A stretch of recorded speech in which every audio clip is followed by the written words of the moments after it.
Bien que la Tunisie n'est qu'à la phase 2 de l'épidémie, le chef du gouvernement a opté pour une approche préventive en décidant de passer directement et prématurément à la phase 3 afin de freiner la propagation de cette maladie.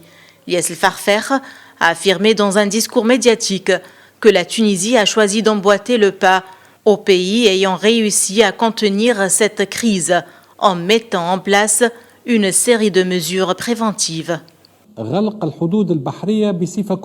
Nous avons décidé la fermeture de toutes les frontières maritimes et la suspension des liaisons aériennes avec l'Italie. Pour ce qui est de la France, un seul vol quotidien est maintenu. Quant à l'Égypte, l'Espagne, le Royaume-Uni et l'Allemagne, un seul vol hebdomadaire est maintenu.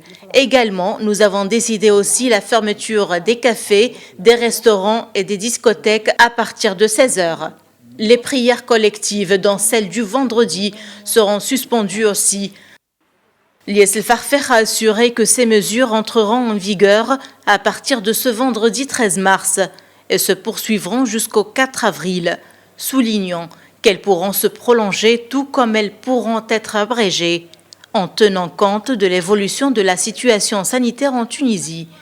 D'un autre côté, la commission permanente chargée du suivi de la propagation du coronavirus a annoncé la hausse du nombre des contaminations, indiquant que le bilan est passé de 13 à 16 cas confirmés. Nous sommes passés de 13 à 16 cas confirmés. De nouvelles contaminations ont été enregistrées ce vendredi à Bizerte, à l'Ariana et à Tunis.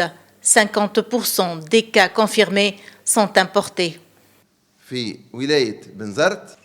Lies El Farfer a par ailleurs appelé l'ensemble des Tunisiens à faire preuve de solidarité afin de préserver le rythme ordinaire des activités économiques, assurant que les circuits de distribution des produits alimentaires continueront à fonctionner normalement, affirmant que la Tunisie saura contenir cette crise sanitaire.